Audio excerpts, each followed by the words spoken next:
Magandang araw mga mahal kong mag-aaral. Kamusta na kayo? Naritong muli si Teacher Ann upang magturo sa inyo ng bagong aralin. Ang paksang pag-aaralan natin ay tungkol sa mapa at ang globo. Ano nga ba ang pagkakaiba at pagkakatulad nito? Ang globo ay isang modelo ng mundo na hugis bilog at nagpapakita ng halos eksaktong hugis ng mundo. Ipinakikita rin ito ang mga kontinente, karagatan at iba pang mga bahagi ng mundo sa kanilang tamang proporsyon at posisyon. Nakakita ka na ba ng globo sa inyong silid-aklatan o sa inyong silid-aralan? Narito ang ilan sa mga katangian ng globo. Isa-isahin natin. Ang globo ay isang modelo ng mundo na nagpapakita ng eksaktong hugis ng ating planeta. Ang hugis ng ating planeta ay hindi bilog, kung hindi oblate spheroid. Ito ay nagbibigay ng tamang proporsyon ng mga kontinente at karagatan sa ating mundo. Makikita natin ang iba't ibang mga kontinente at karagatan na nakapaligid sa ating mundo sa pamamagitan ng ating globo. Hindi lang yan, ginagamit din ng globo upang makita ang mga bansa, kontinente at mga karagatan sa kanilang tamang sukat at lokasyon. Nakikita natin ang iba't ibang mga lugar at bansa sa ating globo.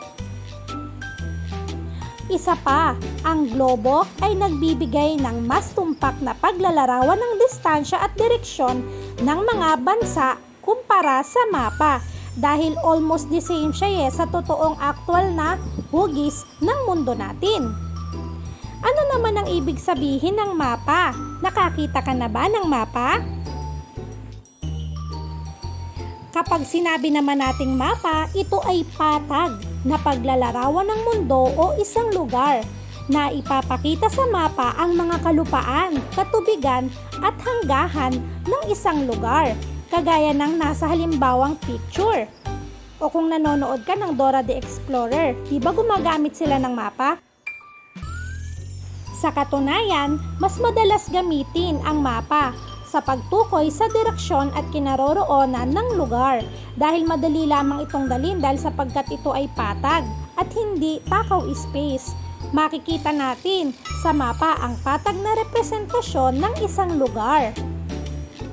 Ipinapakita din ito ang iba't ibang impormasyon tulad ng halimbawa ng mga kalsada, anyong lupa, anyong tubig at mga hanggahan ng mga lugar na gusto nating alamin o puntahan, kagaya halimbawa ng makikita nyo sa screen.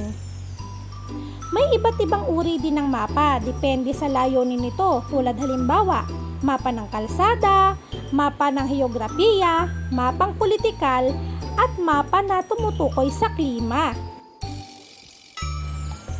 At dahil patag ito, may mga distortion sa sukat at hugis ng mga lugar, lalo na sa malalaking rehiyon. Hindi masyadong accurate ang sukat at ang laki ng mga bansa at lugar kapag mapa ang ating ginamit. Teka muna, ano nga ba ang pagkakatulad ng globo at mapa? Makapagbibigay ka ba ng iyong sagot? Ang mapa at globo ay representasyon ng lokasyon ng isang lugar. Mayroon itong mga bahagi. Halimbawa, Ecuador. Guhit ito na pahalang sa gitna na may 0 degrees. Ito ay isang imaginary line na naghahati sa mundo sa gitna. Sabi nila kapag mas malapit ka sa Ecuador, mas mainit ang lugar. Kaya ganito ang nararamdaman natin dito sa Pilipinas. Bukod sa Ecuador, mayroon pang mga imaginary lines na makikita sa globo. Isa halimbawa ay ang latitude. Ito ay isang distansyang angular na natutukoy sa pamamagitan ng dalawang parallel line patungo sa hilaga o timog ng Ecuador. Ito ay sinusukat sa antas na degrees. Ang latitude ay patayong imaginary line sa ating mapa. Ang ikatlong linya naman na imaginary ay ang longitude. Ito naman ay ang heograpikong koordinato na tumutukoy sa posisyon ng isang lugar sa silangan o kanluran ng prime meridian. Ang longitude ay ang imaginary line na pahiga na makikita natin sa mapa at tumutukoy sa posisyon ng isang lugar. Nagmumula ito sa silangan hanggang sa timog. Ang dalawang hati ng mundo. Alamin natin kung ano-ano ang mga ito. Tropiko ng Cancer. Ito ang pinakahilagang latitude kung saan maaaring sumikat ang araw diretso sa ibabaw sa tanghali. Ito ay matatagpuan sa guhit na 23.5 degree o sa gawing hilaga ng Ecuador. Kung inyong mapapansin sa ating halimbawang larawan, ang tropiko ng Cancer ay makikita sa hilagang bahagi ng Ecuador. Isa pang halimbawa ng tropiko ay ang tropiko ng Capricornio. Ito naman ay imahinaryong linya sa paligid ng daigdig na may latitude na humigit kumulang 23.5 degrees timog ng Ecuador. Ito naman ay ang mga lugar na makikita natin o bahagi ng mundo na makikita natin sa ibabang bahagi ng Ecuador. Ano naman ang tinatawag natin na prime meridian? Narinig mo na ba ang salitang ito? Kung hindi pa, alamin natin. Kapag sinabi nating prime meridian, ito ay imahinaryong linya na dumadaan sa Greenwich, Inglaterra at naghahati sa mundo sa silangan at kanlurang hemispero or hemisphere. Sa prime meridian, nagkakaroon ng magkaibang oras ang silangan at ang kanlurang bahagi ng mundo.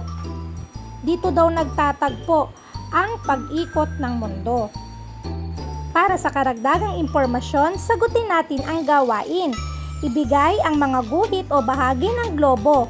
Pumili sa loob ng kahon.